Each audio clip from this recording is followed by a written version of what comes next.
حضرت مولا کائنات رضی اللہ تعالی عنہ و ارضاہ عنہ کے تعلق سے اپنی باطنی خرابی اور دل کی گندگی کا اظہار کر چکا ہے. تو جب کوئی ایسا انسان اہل بیت کرام رضوان اللہ تعالی علیہ مجمعین کے تعلق سے اور اس کا تعلق بھی اس بدبخت اور گستاخ جماعت سے ہے جو مسلسل کبھی حضور آقا کریم صلی اللہ علیہ وآلہ وسلم کی شان میں گستاخی کر رہے ہیں، اگرچہ بنتے ٹھیکیدار عشق رسول کے ہیں، کبھی اس جماعت کا کوئی شخص گستاخ جبہ مولا کائنات بن کر کھڑا ہوتا ہے اور وہ کہتا ہے کہ رسول اللہ کے تبرکات پر ہمیں ناز نہیں ہے، رسول اللہ کی کھلی گستاخی کرتا ہے. کبھی کوئی بدبخت کھڑا ہوتا ہے، وہ کہتا ہے کہ علی کا زیادہ ذکر اور زیادہ چرچا کرنے سے رافضیت اور شیعیت پھیلتی ہے. کبھی کوئی دریدہ دہن اور گستاخ سیاہ باطن کھڑا ہوتا ہے اور وہ کہتا ہے کہ سیدہ کائنات فاطمہ زہرا سلام اللہ علیہا ورضی اللہ تعالی عنہا یہ خطا پر تھی اور ان کے لیے سال میں کم سے کم 5 گناہ ان سے ہونا ضروری ہے. کبھی کوئی کمینہ کھڑا ہوتا ہے اور وہ کہتا ہے کہ سرکار سیدنا امام حسین شہید کربلا نے جو کربلا میں آخری سجدہ کیا تو اس میں ان کا تو وضو ہی نہیں تھا، بے وضو سجدہ کیا. کبھی کوئی نالائق کھڑا ہوتا ہے اور وہ کہتا ہے کہ امام زین العابدین کے نام پر نام نہیں رکھنا چاہیے.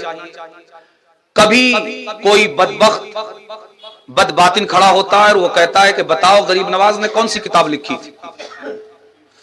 تو جب بات ایسے بد باطنوں اور گستاخوں کی جماعت کے کسی فرد کی ہو تو پھر اس کو ہلکے میں لے کر نظر انداز نہیں کیا جا سکتا، بلکہ جو صحیح فکر ہے اسے پیش کرنا ضروری ہوتا ہے.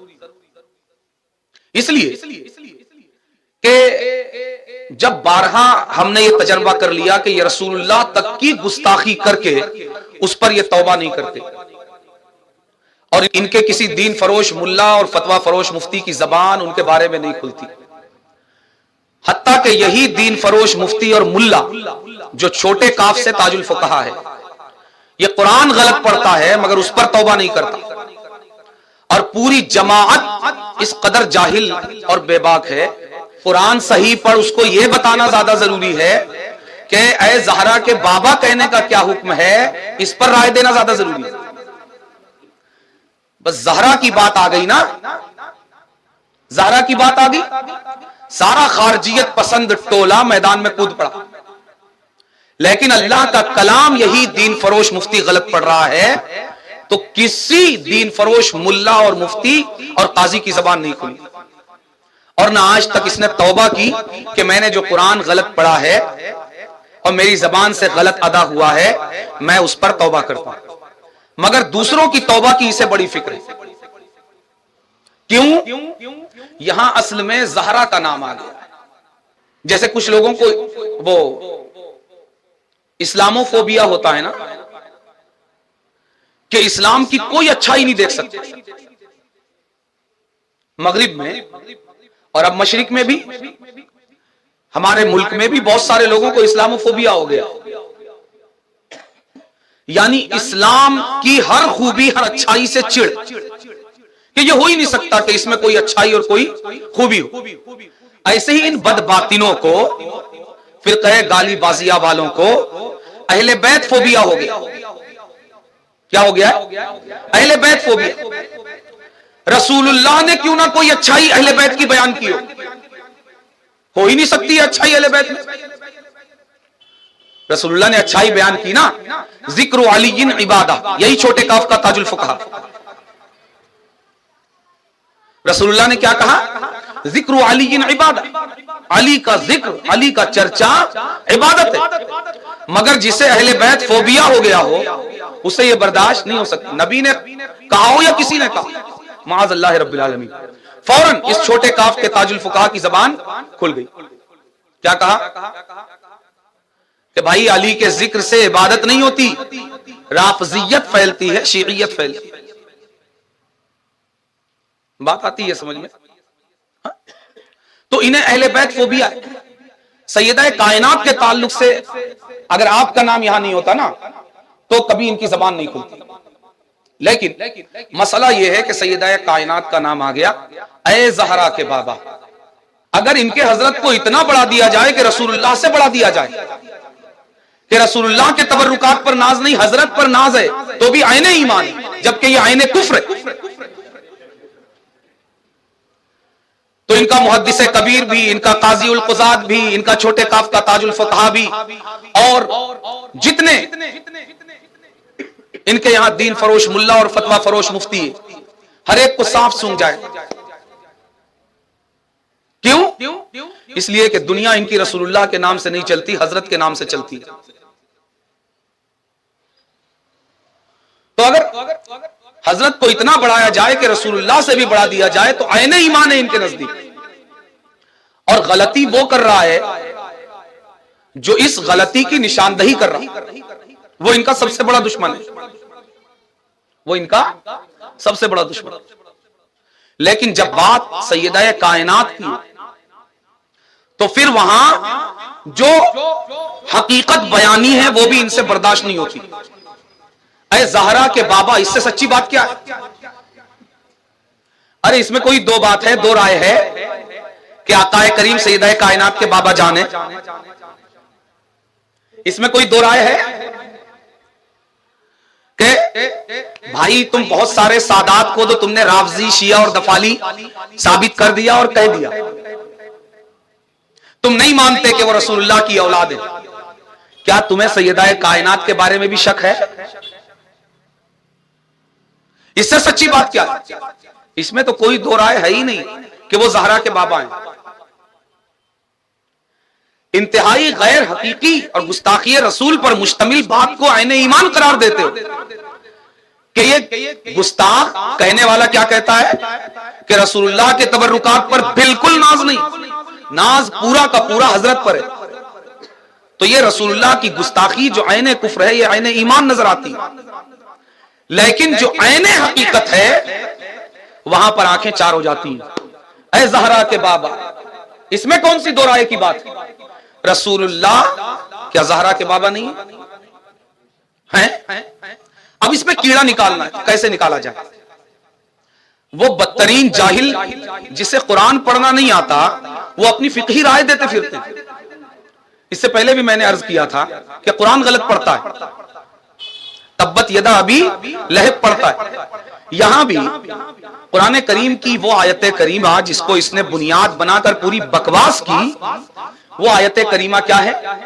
لا تجعلوا دعاء الرسول بینکم کدعاء بعضکم بعضا. آیت کیا ہے؟ لا تجعلوا دعاء الرسول بینکم کدعاء بعضکم بعضا. بینکم کھا گیا، یہ چھوٹے کاف کا تاج الفقہا ہے. سنیت جہالت کے کس گڑھے تک پہنچ چکی ہے آپ اندازہ لگائیے. اگر ان کے یہاں تاج الفقہا ایسے ہوتے ہیں تو پھر ان کے فقیہ کا کیا حال ہوگا، ان کے قاضی کا کیا حال ہوگا، ان کے مفتی کا کیا حال ہوگا، ان کے امام کا کیا حال ہوگا، آپ اندازہ لگائیے.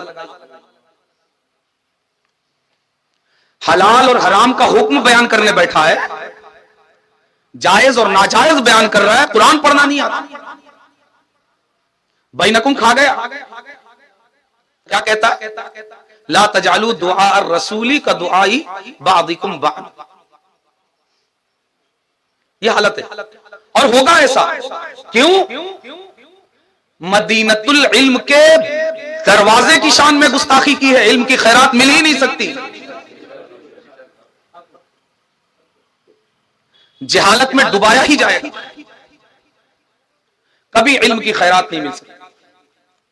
جو حقیقی علم کی خیرات ہے، جسے نور علم کہا جاتا ہے، جب تک مولا کائنات علی المرتضی حسنین کے بابا دستے کرم دراز فرما کر عطا نہیں کرتے، نور علم کی خیرات نہیں ملتی. اور مولا کائنات نور علم کی خیرات اسے عطا نہیں کر سکتے جو رسول اللہ کے فرمان کو جھٹلانے والا ہو نہیں سکتا. بینکم چھوڑ دیا. تو ہمیں دیکھنا یہ ہے کہ صحیح فکر اور صحیح نظریہ اس حوالے سے کیا ہے. اور ہم دیکھیں گے کسی ملا کے فرمان کی روشنی میں نہیں, کسی حضرت اور حضور کے فرمان کی روشنی میں نہیں, قرآن اور حضور آقا کریم صلی اللہ علیہ وآلہ وسلم کے فرمان کی روشنی میں, قرآن و حدیث کی روشنی میں. قرآن کریم میں اللہ تبارک و تعالی نے ارشاد فرمایا, یا ایھا الذین آمنوا لا تجعلوا دعاء الرسول بینکم کدعاء بعضکم بعضا. یہ آیت کریمہ ہے. اس آیت کا ترجمہ ہے, اے ایمان والو آپس کے بلانے کو رسول کے بلانے کی طرح مت بناؤ. کیا ترجمہ ہے؟ آپس کے بلانے کو رسول کے بلانے کی طرح مت بناؤ. اب یہاں پر اگر اس آیت کریمہ کی تفسیر جو مفسرین نے کی ہے اس کی بات کی جائے تو اس کا خلاصہ 3-4 نقطوں میں ہمارے سامنے آتا ہے. نمبر 1, ایک تفسیر مفسرین نے اس کی یہ کی کہ حضور آقا کریم صلی اللہ علیہ وآلہ وسلم جب تمہیں بلائیں تو رسول اللہ کا بلانا ایسا مت سمجھو جیسا تم ایک دوسرے کو بلاتے ہو, کہ تم سوچو جانا ہے جاؤ, نہیں جانا ہے مت جاؤ. یہ دعوت والا بلانا کوئی کسی کو بلانا بھیجے اس معنی میں ہے. ایک تفسیر یہ ہے کہ یہ اس معنی میں ہے کہ اگر رسول اللہ تم کو بلانا بھیجے تو رسول اللہ کا بلانا اور رسول اللہ کا بلاوا اپنے آپس کے بلاوے کی طرح مت سمجھو, کہ آپس میں اگر کوئی تم کو تمہاری طرح کا کوئی انسان بلاتا ہے تو تم یہ سوچتے ہو کہ جاؤں تو بھی ٹھیک اور نہیں جاؤں تو بھی ٹھیک. تو رسول اللہ کا بلاوا ایسا نہیں, بلکہ رسول اللہ کا بلاوا ایسا ہے کہ بلائیں تو جانا ضروری ہے, اور جب تک وہ اجازت نہ دیں اٹھنے کی اجازت, لوٹنے کی اجازت نہیں. اور اس آیت کریمہ یا ایھا الذین آمنوا لا تجعلوا دعاء الرسول بینکم, اگر اس آیت کریمہ کے پہلی والی آیت اور اس کے بعد والی آیت کو اگر دیکھا جائے تو سب سے قریب اور سب سے زیادہ مناسب تفسیر یہی تفسیر ہے اس آیت کریمہ کی. اس کے پہلے والی آیت کیا ہے؟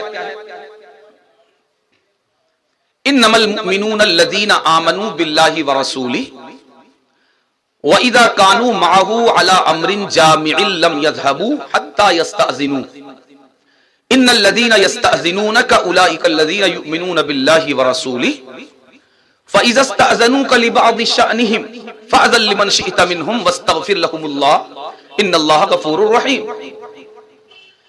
اس آیت کریمہ کا ترجمہ ہے کہ ایمان والے وہی لوگ ہیں جو ایمان لائے اللہ اور اس کے رسول پر, اور جب وہ اللہ کے رسول کے ساتھ کسی اجتماعی معاملے میں ہوں تو اس مجلس سے رسول اللہ سے اجازت لیے بغیر نہ اٹھے. یقیناً وہ لوگ جو رسول اللہ آپ سے اجازت لیتے ہیں یہی وہ لوگ ہیں جو اللہ اور رسول پر ایمان رکھتے ہیں. فَإِذَا اسْتَأْذَنُوكَ لِبَعْضِ شَأْنِهِمْ, اے رسول اللہ جب آپ سے کوئی اپنی کسی ضرورت کے لیے اجازت مانگے, محفل میں آ کر بیٹھا ہے, جانا چاہتا ہے, کوئی ضرورت آ گئی, اجازت مانگے, فَأَذَن لِمَنْ شِئْتَ مِنْهُمْ, تو ان میں سے جس کو آپ جانے کی اجازت دینا چاہیں دے دیا کریں. وَاسْتَغْفِرْ لَهُمُ اللَّهُ, اور ان کے لیے استغفار کیا کریں, یقیناً اللہ بڑا بخشنے والا مہربان ہے.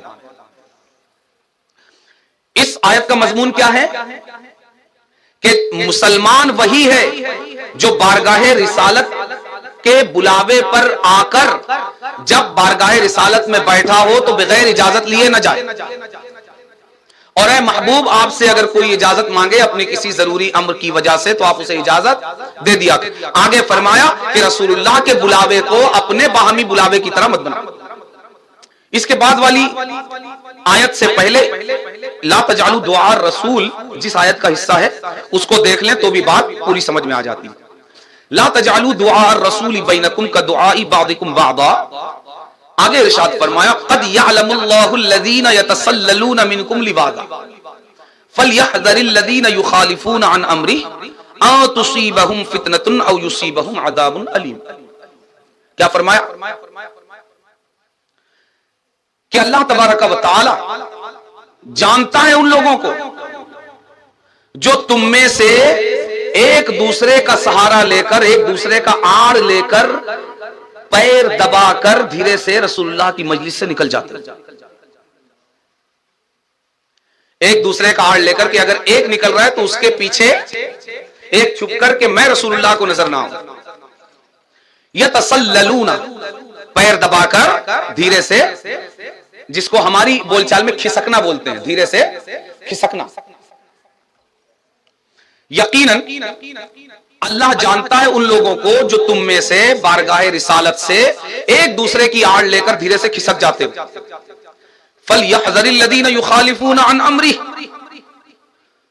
تو وہ لوگ ڈریں جو اس کے امر کی مخالفت کرتے ہیں کہ کہیں فتنہ ان کو پہنچے, آزمائش میں پڑے یا انہیں دردناک عذاب پہنچے. انہیں وہ آزمائش میں پڑ سکتے ہیں, دردناک عذاب میں پڑ سکتے ہیں. ایسا کرنے والے تو ڈریں. اب یا ایھا الذین آمنوا لا تجعلوا دعاء الرسول کے بعد کیا فرمایا؟ اللہ جانتا ہے دھیرے سے کھسکنے والوں کو. اس کے پہلے کیا فرمایا؟ رسول اللہ کے بلاوے کو اپنے آپسی بلاوے کی طرح مت سمجھو کہ تمہارا آپس میں بلاوا اگر ہو اور جاؤ تو دھیرے سے کھسک لیتے ہو, مگر یہ بلاوا رسول اللہ کا ہے اور یہ مجلس رسول اللہ کی ہے. تم رسول اللہ کے بلاوے پر آئے ہو تو یہاں آ کر کھسکو نہیں بلکہ اجازت لے کر جاؤ اگر ضرورت ہے. اور ہم نے اختیار دیا ہے اجازت دینے کا اپنے حبیب کو. فَأَذِن لِّمَن شِئْتَ مِنْهُمْ اجازت مانگے تو آپ جسے دینا چاہیں دیں, نہ دینا چاہیں تو ہزار ضرورت اس کی ہو, اگر بغیر اجازت جائے گا گناہگار ہوگا. تو یہ جو پہلی رائے ہے مفسرین کی یہ پہلے والی آیت کریمہ اور بعد کے مضمون سے زیادہ مطابقت اور زیادہ مناسبت رکھتی. یہ پہلی ایک تفسیر ہوئی. دوسری تفسیر اس آیت کریمہ کی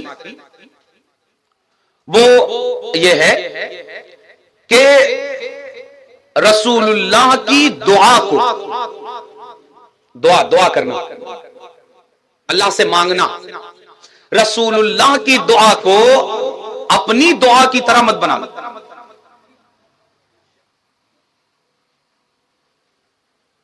رسول اللہ کی دعا کو اپنی دعا کی طرح مت سمجھ لو کہ تمہاری کوئی دعا قبول ہوتی ہے اور کوئی قبول نہیں ہوتی. رسول اللہ کی دعا اس طرح کی نہیں, بلکہ رسول اللہ کی دعا تو دور, دل میں اگر کوئی خواہش رکھ کر آنکھ بھی اٹھا دیتے ہیں تو کائنات کا قبلہ بدل جاتا ہے.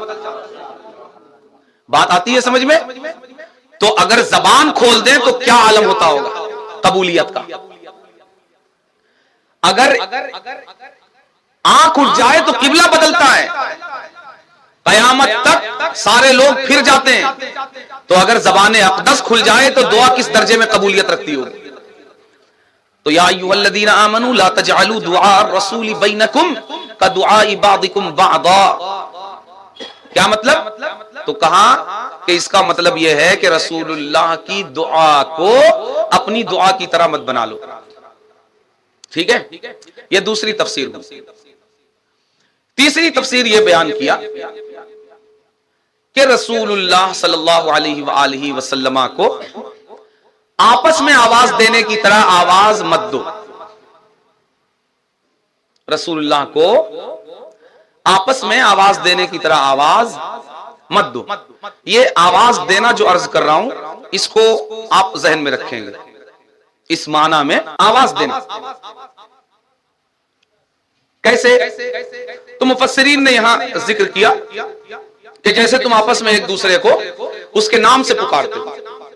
اے فلاں اے فلاں اے فلاں، اس طرح نہیں، بلکہ یا نبی اللہ، یا رسول اللہ، یا حبیب اللہ، یا خیر خلق اللہ، یا جمال ملک اللہ، اس طرح کہ اوصاف اور آپ کی شان سے آپ کو آواز دو۔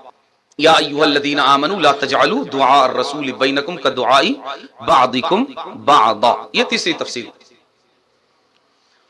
چوتھی تفسیر جو انہی تفاسیر کے ضمن میں مفسرین نے بیان کیا ہے، الگ سے اس کو بیان نہیں کیا، وہ یہ کہ اچھے لہجے میں آواز دو۔ صرف لفظ اچھا کافی نہیں،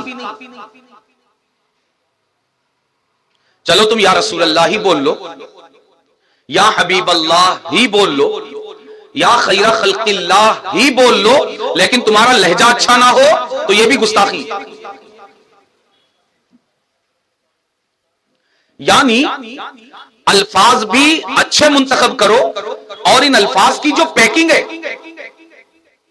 جس پیکنگ میں ان الفاظ کو بارگاہ رسالت میں پیش کر رہے ہو، وہ پیکنگ بھی مؤدب ہو، وہ لہجہ بھی خوبصورت ہو، ادب والا ہو اور تعظیم والا ہو۔ بے تحاشا چلاؤ مت، یا رسول اللہ کہہ کر ہی صحیح، بے تحاشا بے ادبی سے مت چلاؤ، ٹھیک ہے؟ تو یہ چار تفسیریں ہوگی۔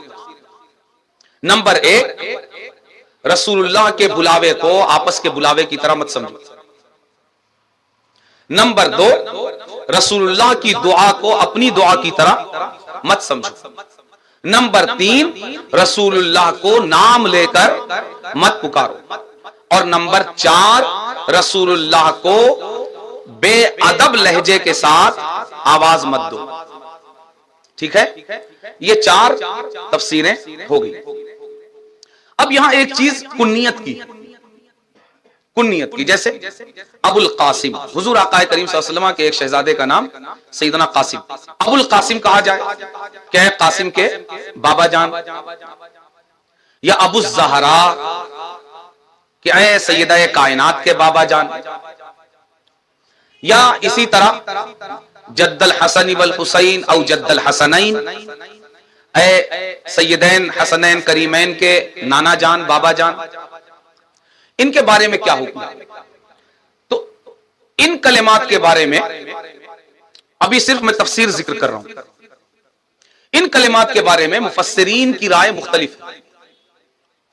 بعض مفسرین کہتے ہیں کہ جس طرح نام لے کر مت پکارو، جس طرح یا محمد کہہ کر نہ پکارو، اسی طرح یا ابو القاسم کہہ کر بھی مت پکارو۔ لیکن وہی بعض مفسرین یہ کہتے ہیں کہ یا محمد کہہ کر تو مت پکارو، یا ابو القاسم کہہ کر پکارو۔